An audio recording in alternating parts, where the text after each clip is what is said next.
It's the Farmer to Farmer podcast, episode 5, and this is your host, Chris Blanchard. In today's episode, Spring Hill Community Farms' Patty Wright talks about how she and her husband, Mike Racette, have worked to put the community into their community-supported agriculture farm. Patty and Mike have had a CSA since way before it was cool, starting back in 1992 on their small farm in western Wisconsin, just east of the Twin Cities. I love that Patty doesn't just dig into the philosophy of CSA, but really gets into the practical methods that she and Mike have used to foster member-to-member connections and effectively engage with the core group to improve the farm and its impact. The Farmer to Farmer podcast is sponsored by Second Cup Media, helping tiny businesses build old-fashioned relationships using new-fashioned technologies. The Farmer to Farmer podcast is also brought to you by Purple Pitchfork, providing tools and resources to farmers and food businesses to help them succeed in business, farming, and life. Welcome to the Farmer to Farmer podcast, everybody. I'm simply thrilled to introduce my guest today, Patty Wright from Spring Hill Community Farm in Prairie Farm, Wisconsin. Patty, I really want to talk about the connection aspect and how you foster it and how it matters to your operation. But let's start off with some more background about your farm, just to put everything in context. Sure. Happy to be here, Chris. It's great to have you, Patty. Thank you so much for making time. I know you guys you're gearing up right now. Well, we are gearing up. We just got the seed order done. We're working on our winter newsletter. So yeah, pretty soon that greenhouse will be in operation. So it does feel like things are gearing up. It's good. It's good. It's time. Always love another season. Oh. Yeah, absolutely. A new start every year. Right. It's a wonderful thing in farming. So tell us a little bit more about Spring Hill Community Farm. You know, how big of a farm you are, a little bit about the area where you are, where you're marketing, how you're marketing. Yeah, so we are located about, as you mentioned, 80 to 90 miles east of the Twin Cities in the rolling hills here of western Wisconsin. We have an 80-acre farm. Quite a bit of it is wooded. We farm about 6 acres in vegetables. And we have a couple hundred households that are part of the farm. And we pack about 150 bags of vegetables each week. Let's see, what else can I tell you about the farm? We started in 1992. We started small. We had about 20 shares, and Mike was teaching at that time. And we've grown slowly over time. Eventually, Mike was teaching part-time. Eventually, maybe 5 years in, he quit teaching. We doubled the size of the farm, and then we've kind of built that over time. And been at this size for, I would say, the last 10 to 15 years. We've kind of found a size that fits the land, that fits the way we do things. And so that's kind of where we've landed and works well for us and the way in which we do things. And if I remember right, CSA is really your only outlet for your produce. Is that right? It is, Chris. That has not always been the case. When we first started out, we were doing just the CSA. For a time, we did some restaurant sales. We were also part of a cooperative that marketed to a number of grocery stores in the community for a few years. We learned a lot from those experiences, and but eventually decided to just focus on the CSA. So that has probably been the case for at least the last 10 years that we've done just the CSA. Well, and as I've known you over the last, probably 15 years or so, that the CSA has been, it wasn't just a marketing choice for you guys. It was there was a lot more to it than just, oh yeah, we can make a living selling vegetables by packing bags of produce and selling shares. Yeah, that is really true for us, Chris. When we, well, let me tell you a little bit about how we got started, and that would have been, we moved to the farm here in 1989. We had apprenticed on a fruit farm in Michigan, back in 85, and decided after that experience that we wanted to move to the country and to make our living farming. But we did not come from farming backgrounds, and I had grown up in the Twin Cities. Mike had grown up in western Minnesota, but not on a farm. He grew up as a town kid, and after that experience of apprenticing, we had this dream, and so we spent 5 more years in Minneapolis working, saving money, and looking at land, and then eventually moved here in '89, but spent those first 3 years just getting a feel for the place, learning the landscape, and trying different things. And in the winter of must have been '91, we heard Verna Craigness from Philadelphia Community Farm on being interviewed on public radio about a concept that we had never heard about before, and that was community supported agriculture. And we were so taken by that concept, that philosophy, because it brought together so many of our values around community, around sustainability, around taking care of the land. And Mike and I both remember this moment in our kitchen listening to Verna and looking at each other and going, we could do that. And of course, that was very naive because we really had only gardened for ourselves. But nonetheless, we got on the phone and gave Verna over at Philadelphia Community Farm, and she and Rick very generously invited us over and shared their enthusiasm as well as their experiences and expertise. And then from there, we met Dan Genthner and got involved with the Land Stewardship Project, which was invited Trauger Grow that winter. And so we kind of immediately became engaged and immersed in this particular philosophical understanding of CSAs, which was about really the renewal of agriculture and of through linking communities of people to the farms that fed them. It was, an outgrowth of Steiner's, Rudolf Steiner's, the Austrian philosopher, who had this idea that producers and consumers ought to be associated and linked by their mutual interests, and that in terms of farming, that looked like communities of people gathering around a farm and supporting it, and so sharing in the risk that's inherent in farming, thereby allowing the farmer to really focus on sustaining and tending the land. On farming, right? That's yes, yeah. On farming, exactly. And so that was kind of what we jumped into when we jumped into being a community supported farm. And so that's kind of what we've took with us in the beginning. We were also kind of came from backgrounds in community organizing and community projects. And so we sort of took those experiences into the building of our farm. Well, so tell me about that, because here you are in Western Wisconsin on a piece of land, and it doesn't sound like when you got started in this, you necessarily had a community of people that were identifying with Spring Hill Community Farm. How did you foster that community? How did you get that process started back in 1992? Yeah.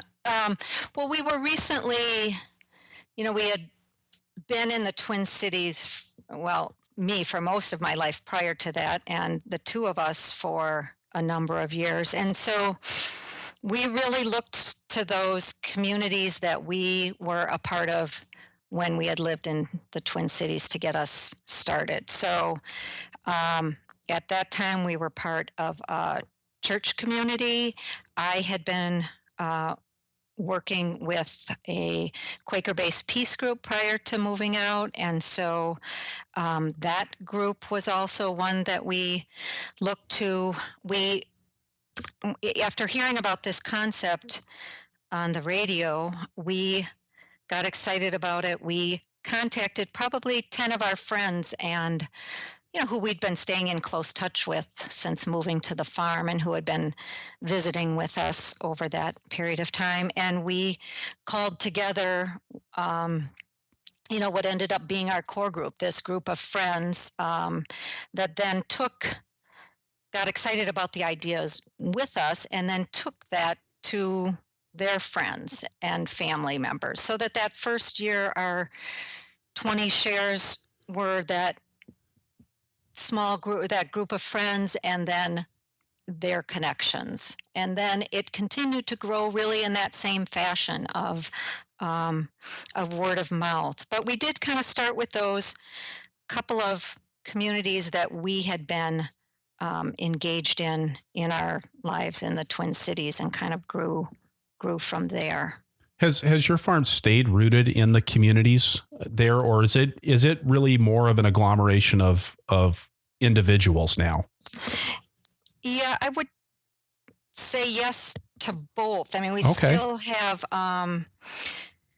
still have people that are members of the farm that are part of those initial communities, but we've also, it's also sort of branched out. But because it's branched, because we've grown slowly over time, it's really been a word of mouth sort of growth, so that, we might end up with somebody in this neighborhood, and then they're a member for a couple years, but over that period of time, they start telling their own neighbors. So you get another little cluster over here. So I guess we have little clusters of people that are maybe part of this church community or this neighborhood or, this workplace. What kinds of implications has that had for your farm's growth? You mentioned that you guys grew fairly slowly. Was that intentional, or was that kind of baked into the way that you were marketing, or how much did those two things go hand in hand, and how much of that were you really saying, oh God, let's take our time and kind of build this slowly? Or was that just because you were so focused on the community that's the only way you can really grow community? Yeah, it was. So over the first 5 years, it was an intentional slow growth. We had young children at the time. Mike was still teaching. We were still learning a ton, Chris. I mean, I wouldn't recommend that anyone start a CSA farm with as little as we knew. But it was a different time then, of course. Really different expectations, I think, among your members when nobody knew what CSA was. You guys were kind of defining it, and nobody to compare, it to. So that first year, in fact, we had a killing frost on June 20th. So the first day of summer began with dead tomato plants, dead pepper plants, frost kill on the potatoes, the whole bit. But I remember that. Yeah, that was the summer I moved to Wisconsin. I remember driving across Highway 8, and there was all of this corn that had been burned down. Yeah. Yeah, you'd think we would have learned our lesson and closed the book. But slow learners, Patty. It's 23 years later here. So, but I want to say, Chris, the cabbage and the broccoli did really well that year. People got a lot of cabbage, but there was so much enthusiasm at that time, and produce, organic produce in particular, just was not easily obtained in those days, and so people were excited about the concept. So it was really a very different time. So we sort of grew as we were able to, as we were able to learn and felt like we could take a bit more on. And then 5 years or so into it, we did. At that point, we determined that we were in love with what we were doing, and Mike quit his teaching job, and we doubled our membership. So that was a really conscious decision. We really worked with our members to let them know we were doing that, and sent everybody several brochures and encouraged them to talk to their friends about it. We kind of set up a buddy system because we knew we'd be taking on so many new members, and we wanted, because joining a CSA is really requires a different way of thinking about cooking, about the time involved in your meal and your vegetable preparation. So we wanted people to have someone else that they could, a fellow member that they could look to if they wanted to. So we were very conscious about when we did that big jump in size, and then since then, the growth has been really slow till we sort of found our the size that kind of met financial needs and the farm could accommodate and our worked for the way in which we do things. Yeah. Right.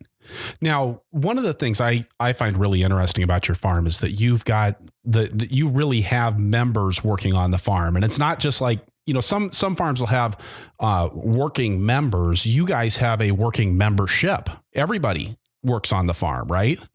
That's right. So that's kind of the in many ways, I think that's the heart of our farm, our harvest delivery days. So we do actually require every household that's a part of our farm to come out and work on one of those Tuesdays or Saturdays during the delivery season. So that has when we first started the farm, that was kind of an optional piece, and we have that has evolved into being something that we do ask of each member, and that's been something that was really asked of us by the core group, that they felt that was a really important part of what we were doing, that people who came out were experiencing the farm in a different way, were engaged at a different level. And so we do now require that each household come out to the farm. So what that looks like is on each Tuesday and each Saturday, we have about 4 to 5 households that show up at the farm, and that might be anywhere then from 4 to 5 people to 20 people, depending on who comes from each household. They arrive at the farm, say 9:30. After introductions are made, people are put to work, and some people choose to go to the field, and we might have a couple things that we need to harvest yet for the day's delivery. We might go out and dig potatoes or gather herbs. And some people choose to work in the packing shed. So, there we might be washing, bundling, bagging. And we work then for a couple hours.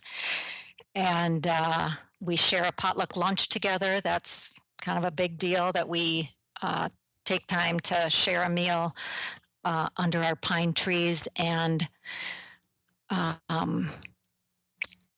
just take a moment to visit with each other. And then we pack in canvas bags. So we then form a assembly line. The bags are packed, and our members then drive them back to the Twin Cities, where they are left at pickup sites which are the porches for the most part of people's homes.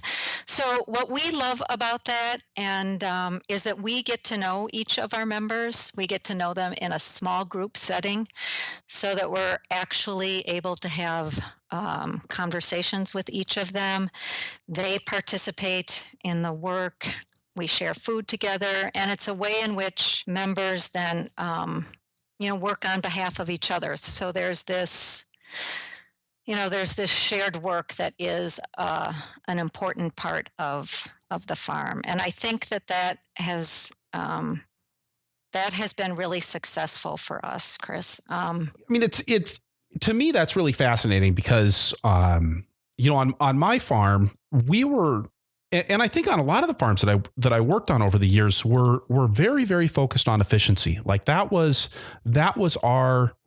one of our prime directives. How fast can we get the job done? I mean, quality was, of course, being important, but we really focused in and said, we want to get this work done. And we spent a lot of time and energy measuring that, establishing standards. What you're doing kind of takes all of that and throws it out the window to a certain extent. Mm-hmm. Yeah, it does. It would not be the most efficient of packing systems, but the gain is really rich, I would have to say. And you have to remember as well that we are then not driving into the Twin Cities. So just off the top, we're saving 3-hour round trip, and that would just be the direct drive in and the direct drive home, not the stops along the way. So there Twice a week. Yeah. Twice a week is how we do it. So there's a significant gain in that way, and while it's not efficient in some ways, we have learned what works well to do with members and what doesn't work well to do with members. So there are certain things that we know we have to do ourselves, and there are certain things that we feel like work well with a group of people. But we each week we have new people out. They may have been here before, but they certainly haven't, done the same task each time. So yes, it's inefficient on that level, but the payoff has been in terms of the level of commitment, the level of engagement that we have from our members. I mean, they come back year after year after year. Members tell us how much they love coming to the farm. Once they've come once, it's so much easier for them to come back a second time, so that our other events are well received. We just feel like the payoff, Chris, even though it may not be in terms of time efficiency in a task, has been in the level of commitment and engagement that we have from our members. And I think it's rich for them, and I would also say it's really, really rich for us, so that the relationships that we've developed with our members is really a gift to us in so many ways. Yeah, Patty. I mean, I've really seen that when we've talked about it. It doesn't feel like having the members come out is something that you have to deal with. It feels like it's something that you get to do on your farm, and that's just that's a refreshing change in perspective. But I think it speaks to your focus on the community aspect. Community supported agriculture rather than a customer subscription model. Yeah, and the longer we've done it, I think the more we really appreciate it. And I think that the part of it is having the infrastructure to accommodate that. I mean, the first few years that we did that, people were traipsing through our house to the only bathroom on the farm. And if it was raining, we'd have a ton of people in our kitchen. And we've since put up a separate building just for that purpose, where there's a kitchen and a bathroom, and if it's raining, a place where we can eat. So we do have kind of the infrastructure and the experience that make it easier than it once was. And certainly, it's not for everybody. I wouldn't say that, but it has a richness that we truly appreciate. And that, for our members too, I would say, we have, our members do say they love it, but it is a self-selecting group. They know when they sign up that that's something they're going to have to do, and they choose it. So it's almost if you put a higher bar up there, you're going to get people that are more committed. Just yeah. What kind of retention rate do you have, if you don't mind sharing that? Yeah, it's it's usually between 90 and 93%. Wow.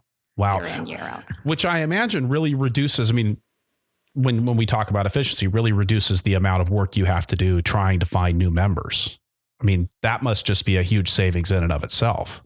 I think it's significant. It's also sort of it's a mental thing too. When if you know that most of your members are coming back, if you know that they already know what to expect in terms of vegetables throughout the season, because I think there's a 2 to 3 year learning curve as a member in terms of how to cook, what to expect, gathering recipes, what stores well, what doesn't. The more that you can retain your members, the less work it is on so many levels, I think. And then the bigger commitment that people have to your farm, so that when you do experience those killing frosts, or I think it was in 2005 or 2007, we had a hailstorm of significance here in August.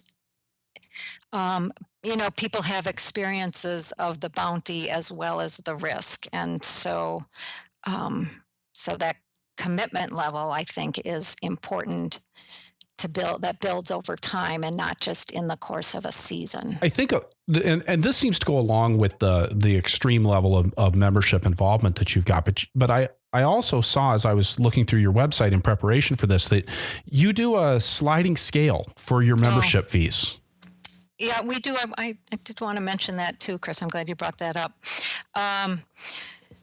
Yeah, and that is something we've done since the beginning too.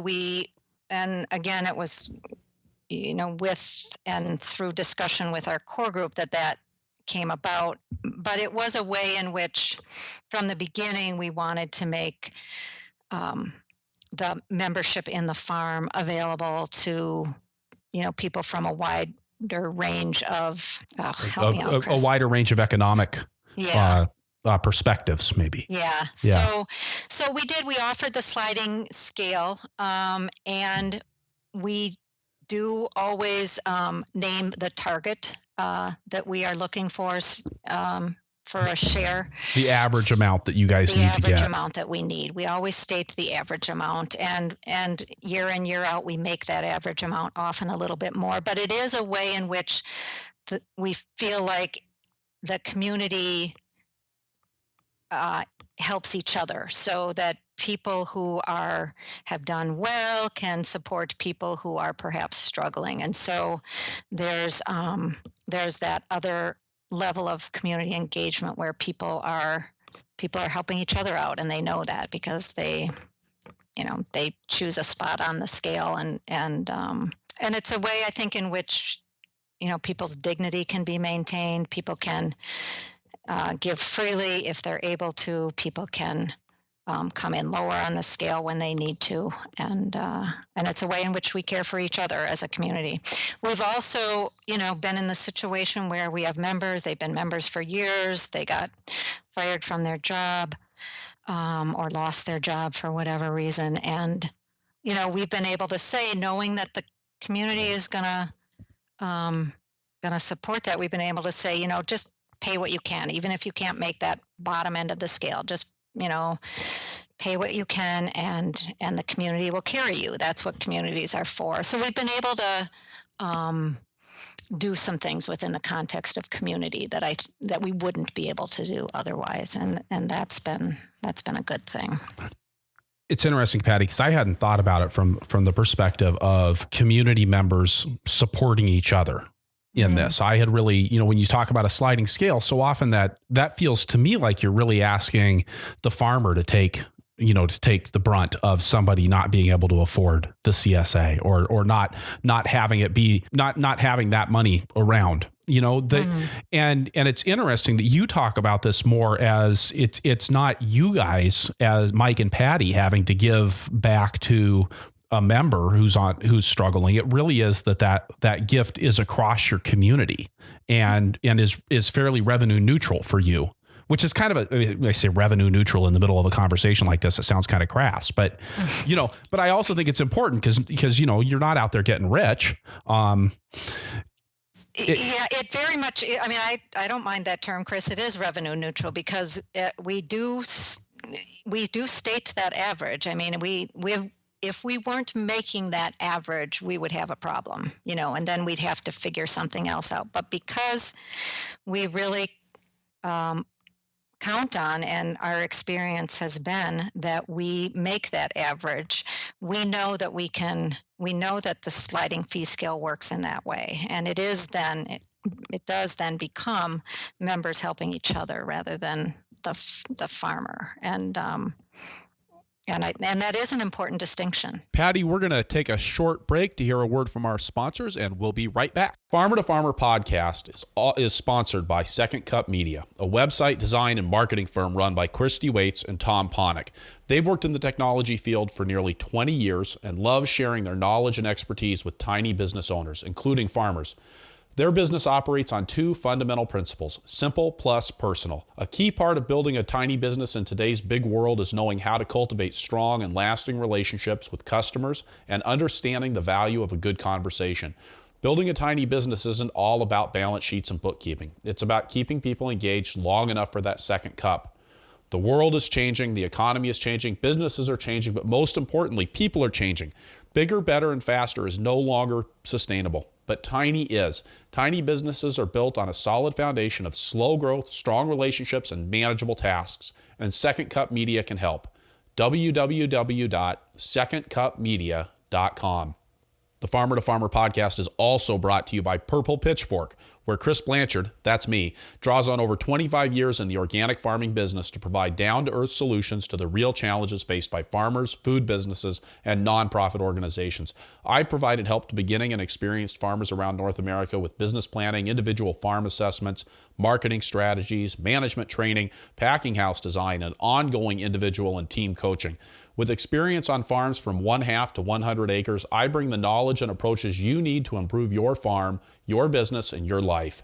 I don't promise easy, and I don't promise that you'll always like what you hear, but I do have a record of creating real results on real farms. www.purplepitchfork.com. Patty, welcome back. I really think this idea, the sliding scale really, it really kind of captures my imagination, because I remember I had also just started farming in 1990 was my first year of actually being exposed to the idea of oh wow, if you grow things, cool things happen, and doing farmers markets out in California and working on other operations and reading Trauger Grove's book and getting very excited about the CSA idea and I remember that was actually a real core feature of some of the initial CSAs in the United States, was this idea that there was a total amount of money that the farmer had to make in order to make the farm work, but that not everybody was going to be able to participate at that same level. And I think it's really interesting, because what you do with that, you bring the people out to the farm, and that gets them involved with the farm, and it gets them involved with each other. And even just by having that sliding scale and pitching it as support across the community, I think it really has that way of fostering a group sense that we're all in this together. Mm-hmm. Mm-hmm. Yeah, I think that is a really important piece, Chris, and it's one of the things I guess that we're trying to work on currently is this member-to-member connection that I think we're wanting to foster a little more. This idea that, because people quickly, come out to the farm, they quickly connect with the piece of land here. It's beautiful. It's different from their urban setting. And because Mike and I are the people that they see most often, people connect to us fairly quickly. And then they meet a couple other people on the farm that day, but they may not see them again for, them ever, actually, And so we're trying to think about how do we foster member-to-member connections. And it's an interesting thing, because we're not like a church community where people are gathering every week, and we're not even, although people all most of our members live in the Twin Cities. We have a few out here, but they're not in the same neighborhood in the Twin Cities, so it's not like they're crossing paths there. But they share a common interest, certainly, in the farm and a commitment to the farm success. So how do we build, I guess, those those member to member connections. And that's one of the things we're kind of focusing on in the next few years. One of the things we've done is we've created a member list that people can access, so that if they meet somebody on the farm, that person has a 3-year-old, our 2 little ones really connected, we want to get those kiddos together, they can play again. There's an easy way for them to connect with each other or share recipes. We're actually doing a couple of book groups this winter, which we're really excited about. The first one is coming up I should call them discussion groups, because we're watching video and doing some readings and then gathering to discuss them. So in small groups in people's homes. And is that something you and Mike are participating in as well? We are. Okay. We can envision that at some point we won't, but we're gonna, it's just something we're kicking off right now. And so we are gonna participate in those. We're looking at World Food System stuff, and then in the first round, and then it will be followed by, what role does this small farm in Wisconsin have in that picture? What's the importance of supporting small sustainable farms? So, and you said and I'm just going to jump in. You said that's a discussion group. You guys aren't coming in with the answers on this one. Correct. Okay.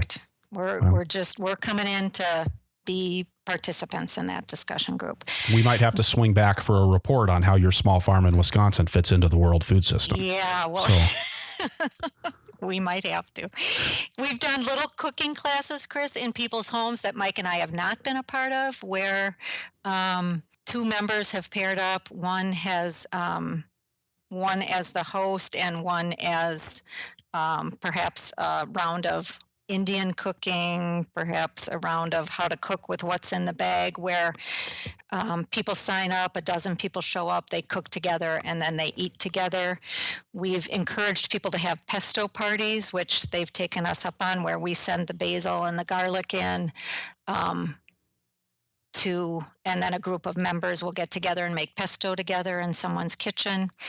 Another thing we've done that I think is really helpful in terms of members, just an opportunity for members to share their thoughts, is included occasionally throughout the season, and in a cookbook that we did one year, included member writings, so that members can muse and reflect on the role of the farm in their own life. And I think that's really helpful, both for the person that's writing, but also for someone who's reading, to think about, it does that for me, or, it doesn't do that for me, but this is how I feel connected. So I think that, I think there's lots of ways in which people can connect with each other, and we're just trying to foster some of those, I guess. It's kind of like the triple bottom line that all of us in the organic and sustainable agriculture are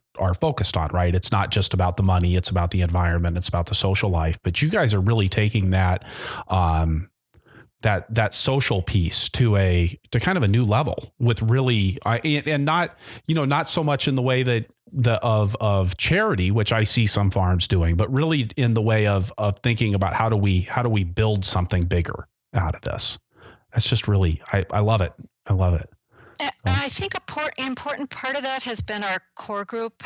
And since the beginning, we've had a core group of about 10 to 12 people that at this point gather 3 times a year. And that core group looks at the long-term sustainability of the farm in just the areas that you mentioned, the economic sustainability, the environmental, and as well as the social. And in some years and some periods of time, one of those rises to the fore, and then we kind of get that, feeling okay for the moment. And then we might look at another aspect of one of those 3. And so for a time, the core group really pushed on the economic sustainability, and we looked at making sure that our healthcare needs were covered, that there was some sort of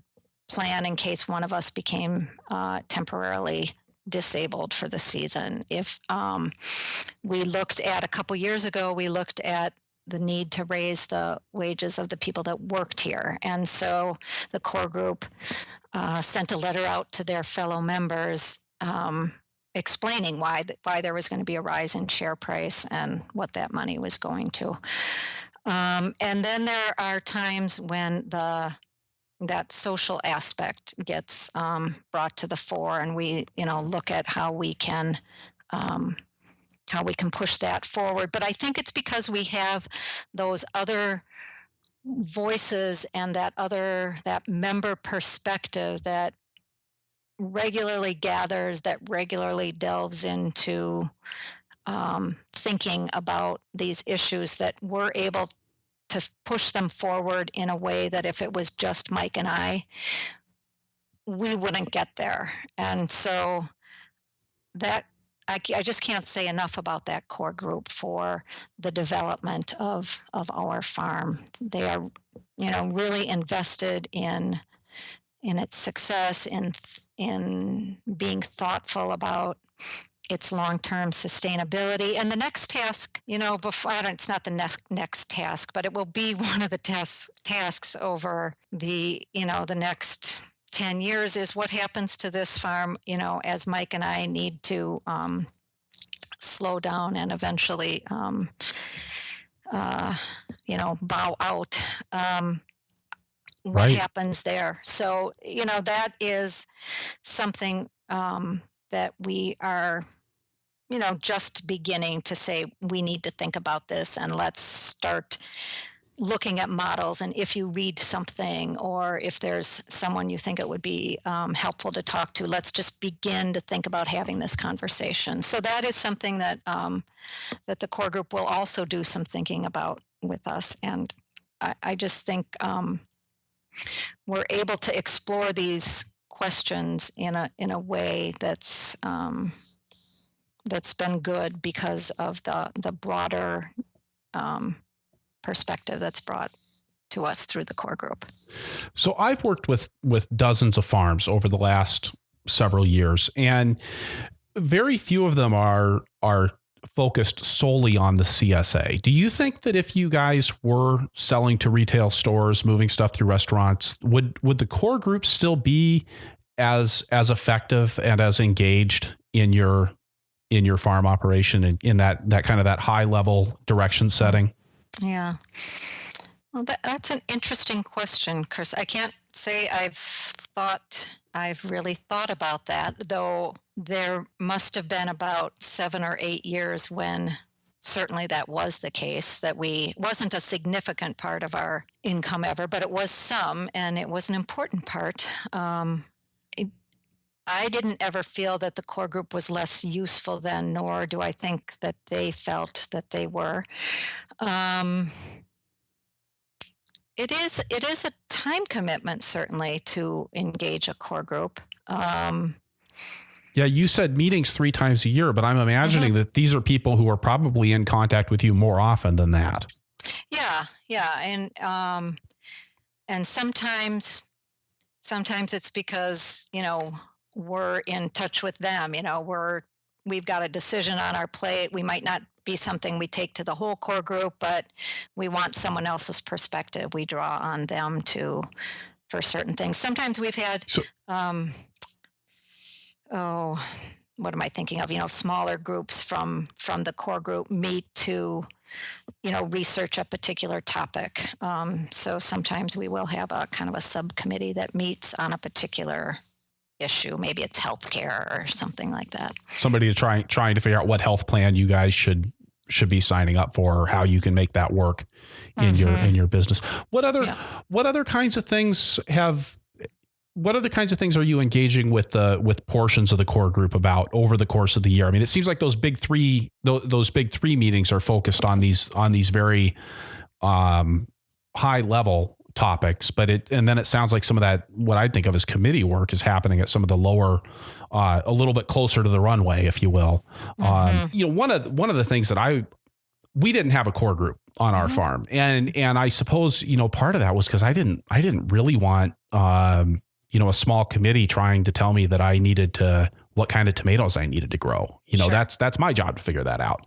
Yep. And it sounds like you've managed to create a structure where that doesn't happen, where you're not engaged in what varieties or whether you should be growing seedless watermelons or seeded watermelons. It sounds like that's in your guys' bailiwick, right? The farm, the actual management of the farm is what you and Mike are doing. Yeah, I should be clear about the core group's role in the farm, because I think that's helpful, because I think farms often do choose not to have a core group because it feels like someone might be, making decisions that they don't want them to. And our core group has really been set up as an advisory group. They're not a decision-making body. It's not a board of directors. Our farm happens to be a sole proprietorship, so we are the owners of the farm. It's not as though we have we're a nonprofit with a board of directors.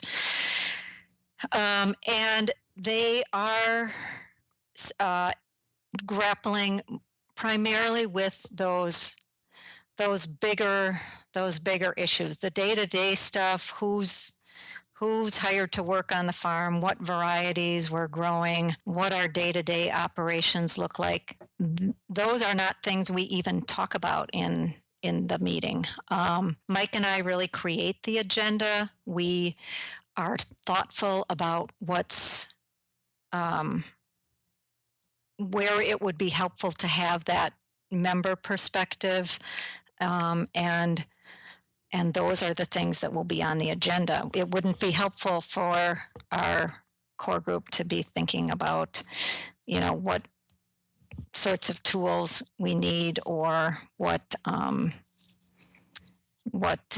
tomato variety to plant. But it might be helpful for them to think about the long-term economic sustainability of the farm, and we might come to them and say, we are not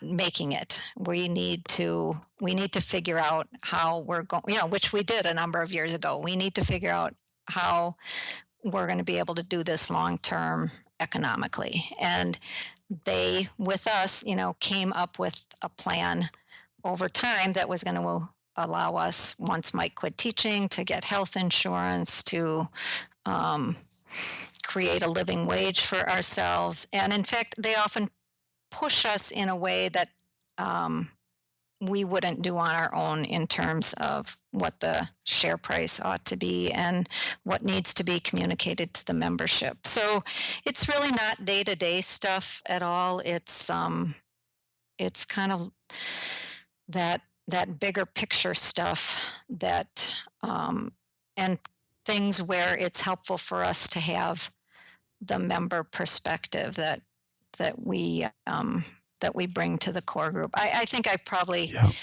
mentioned this before. There is just that different perspective that we as growers might have, as opposed to our members. And when you even think about the language around the people's porches where people pick up their vegetables, from the farmer perspective, I think we often think of them as drop-off sites, and our members think of them as pickup sites. So it's just a different, it's just an illustration, I guess, of that different perspective, and that we feel like it's really been helpful for us to have that. What kind of choices do you feel like you've made on the farm that maybe would have been different if you didn't have the kind of community involvement that you have? I mean, are there things that you've done from a production standpoint, or from a crop choice standpoint, or from a scale standpoint that you think if you didn't have the people coming to the farm all the time, and you didn't have the kind of member involvement that you do, that you would actually be doing differently? I think we've kept our farm smaller, perhaps, in terms of members than we would have perhaps otherwise, because of the level of member engagement. We've really wanted to have a farm that worked in terms of our delivery system. If we have too many people here on a Tuesday or a Saturday, our system doesn't work. There's too many people, there's too much chaos created. And so part of what we're figuring out in terms of our size is it has to work for the land, it has to work for the economics, but it also has to work for this community aspect. And so if we can only do this many shares and we need this much, in order to live, then, this is what the share price has to be. But we have kept it a particular size in order to have the level of engagement that we do. Well, Patty, it seems to me like there's probably some choices that you would make about even about like what kinds of crops you would grow and whether or not you would purchase in crops. I know a lot of CSA farms that have, they've portioned out a part of what their farm does. They're a conduit for somebody's potatoes, or they're a conduit for somebody's sweet corn or garlic, because those crops don't work in their production systems. And it's always seemed to me like that's a little bit of a slippery slope towards the box plans that you start to see out there, where people are just buying produce from a bunch of different farmers, putting it in boxes and delivering it to somebody's doorstep without any of the community or the supported aspects in it. And I would think that that's something that matters when it comes to your farm, that you guys are producing everything that you sell, right? Yeah, so we've actually, that has come up before our core group on a couple of different occasions, and with a couple of different outcome. So when we initially started, we grew sweet corn here, and we found that the amount of land it took, it wasn't fitting our place here well. So we wanted to drop sweet corn. We took that to the core group. They said, yeah, you're right. Why not? It doesn't work well here. We can all do without sweet corn. Grow the other stuff. So no sweet corn from Spring Hill Community Farm. That's the way it's been for many years now. We also took to the core group a few years ago the possibility of farming out potatoes, having someone else grow potatoes for Spring Hill. And the decision from the core group was no, that if potatoes are going to be included in the bag, they need to be grown by Spring Hill. Otherwise, one of our core group members said, I'm going to just wonder, well, then where's my turkey? And it is that right. idea of, okay, if you can buy that in, why not buy that in? Why not buy this, eggs, whatever. And it was an important lesson for us because we were really had talked ourselves into, starting to talk to people about growing our potatoes for us. And I think because people are so engaged in the farm, so committed, so feeling like the support that they give us is support for Spring Hill, that to start farming that out would have made the relationship look different, and they weren't wanting to do that. So it was an important lesson for us in what sometimes feels like a good idea to us might be received differently from members. Now, we are doing something interesting this year. We have a young man, Sam, who's worked with us who actually grew up as a member of this farm, is now has worked for us for a couple of years as well as for some other farms, and is going to incubate at a neighboring farm. And he will be growing some of the crops for our fall storage share this year. Now, that felt different to the core group because here's a young man that they've got a relationship with that has been part of the farm, who this is an opportunity to give a young grower a chance to experiment on his own within the support of Spring Hill Community Farm. So he's already part of that farm organism. Exactly. If you wanted to go back to that Steiner language that we kind of started with. Yeah, exactly. So there was a lot of support for that, for energy, for supporting this young farmer who we already are engaged with. So again, it's sort of that back and forth where, yeah, they were definitely behind that, but this idea of kind of putting together, bits and pieces from other places didn't feel quite right. So, Oh, I'm sorry, Patty, go ahead. No, I was just going to say that the decisions I think are good that come out of there, and they aren't always the ones that we thought were going to happen.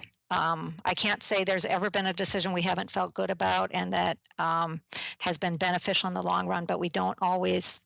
It doesn't always go the way we think, and that's good. Yeah, that's why you get other people involved in your decision making processes. And I know, I mean, Exactly. and I see this. I mean, it's something the holistic management people talk about. It's something that if you're out in entrepreneurial communities, they talk about having mastermind groups, and I mean, all of it's about having other people who can weigh in and provide those different perspectives. You're focused on, gee, potatoes are kind of a pain, and they, specialized equipment, and you got to hill them, and gee, things could look better on our financial statement if we just bought in the potatoes, and then having somebody else be able to point out, gee, that's got a different kind of value to it. It's not just a pound of potatoes. Mm-hmm. I think it's easy to get mired in your own world. Exactly. So, as I know all too well. So Patty, I guess I'm curious to kind of move the conversation up a level as we get towards the end of the interview here. Is just, so CSA, in a lot of ways that term, doesn't have anything to do with community. It doesn't have anything to do with supported anymore. It really oftentimes is just you have people literally selling CSAs out there that aren't even growing anything on their farm. I think those are exceptions rather than the rules, but it has taken on the term has taken on a life of its own. And I'm curious I kind of have a feeling of what you think about what's happened with that model. But how do you, any ideas about how you reinvigorate, how you regain some of what this really idealistic concept was all about, more than just putting vegetables in boxes? Yeah, that is it is the question, isn't it? How do we, because CSA has, gone off in so many directions, and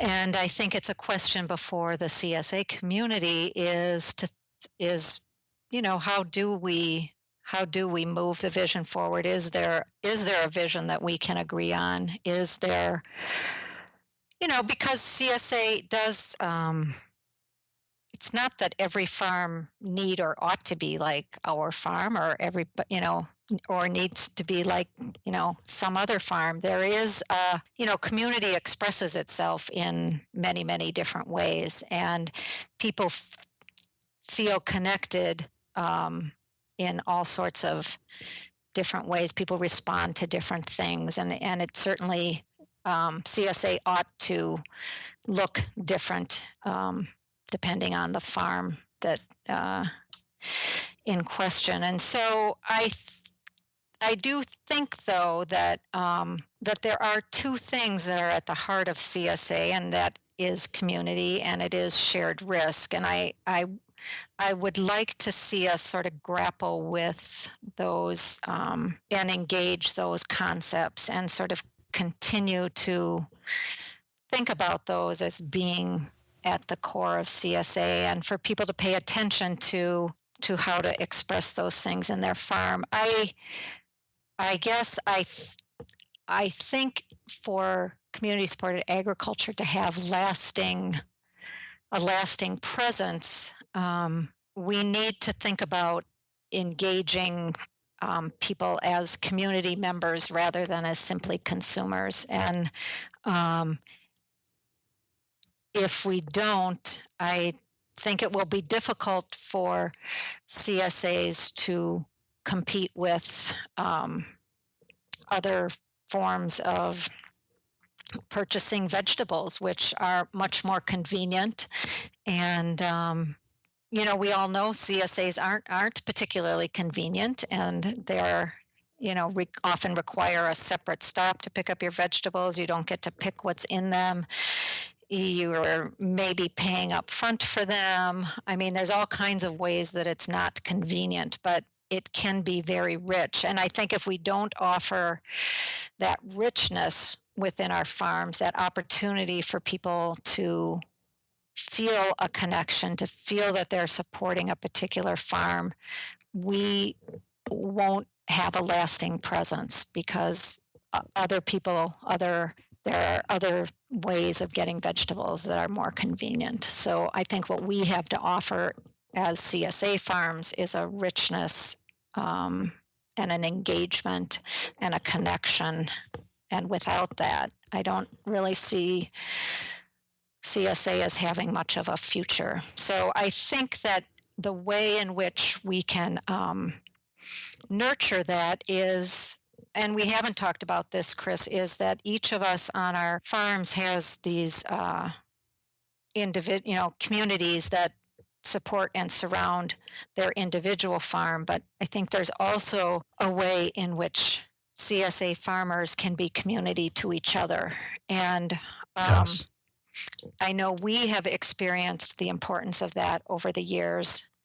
I've mentioned that killing frost, we had farmers give us plants and tomato plants and pepper plants and come over and help us plant them. When we had our hailstorm, we had a similar response with farmers sharing their tomatoes, their beans,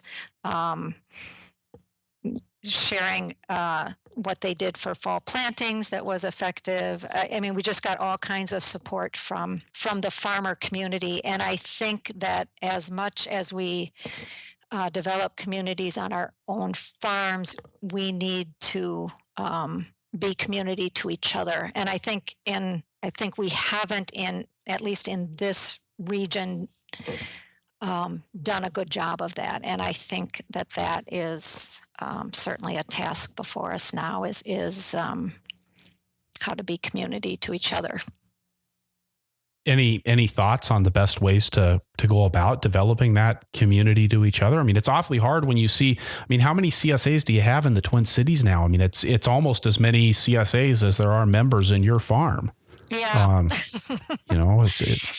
Yeah, one of the things we're doing right now, and actually I just got back from a meeting this morning, is I suspect that one of the issues in the Twin Cities area was that it got so big, there were so many farms, it was such a wide geographic area that it was hard to pull people together. And we've actually started with just a 6-county area here in Northwest Wisconsin, where nobody is really more than, from a central location, nobody's really more than, say, a 45-minute drive, so that it makes it possible for people to get together for just a day of workshops or even a half day. And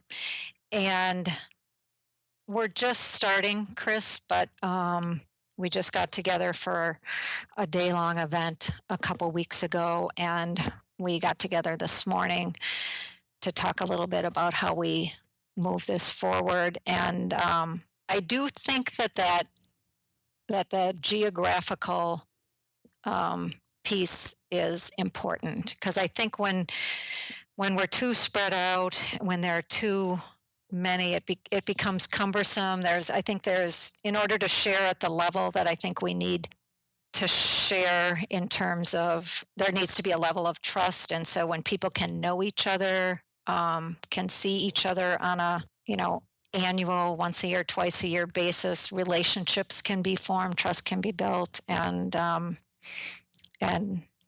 think that's an important piece of it. and I like how that ties back into your own farm. That idea of those, when you can see each other face to face once or twice a year, it starts to build that level of trust and that relationship. I like that. Yeah, so I think it all comes back to relationships and people feeling community rather than competition with each other. And so I think it's something that needs to be built. I think it's something that will take time to build, but I think it's important that we spend time doing that for and with each other. I like that.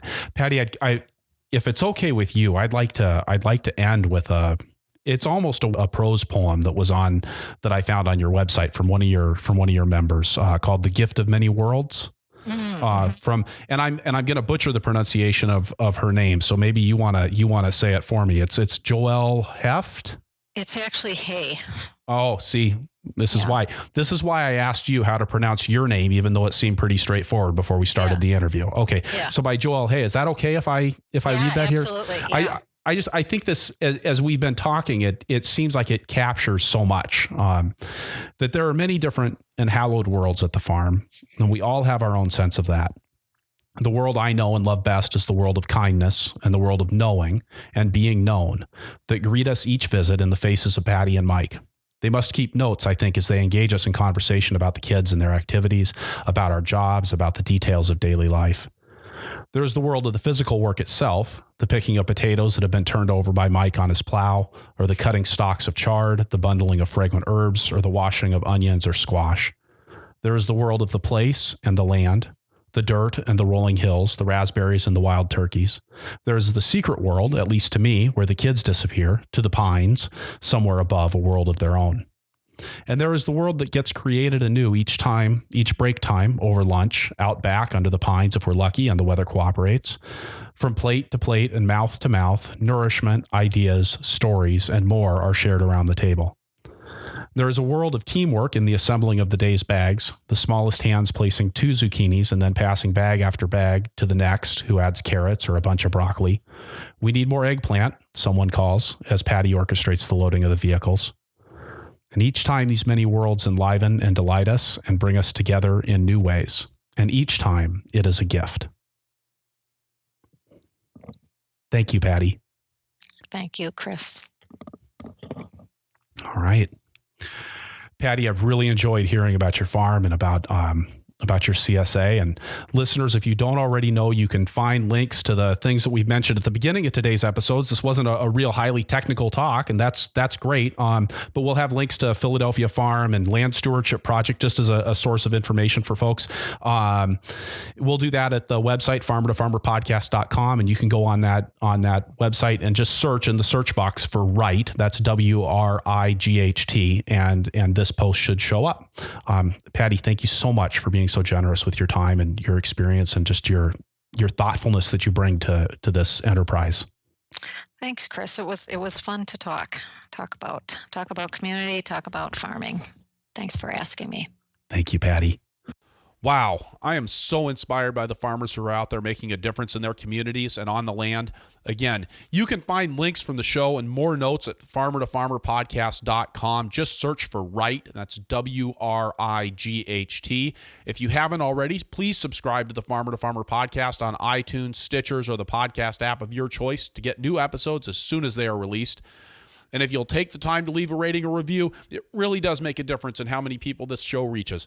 You can find the Farm to Farmer podcast on Facebook at Purple Pitchfork, and you can sign up for my weekly newsletter, The Flying Rutabaga, at thefarmertofarmerpodcast.com or at purplepitchfork.com. With all of that, thank you so much for listening. Have a great week and keep your tractor running.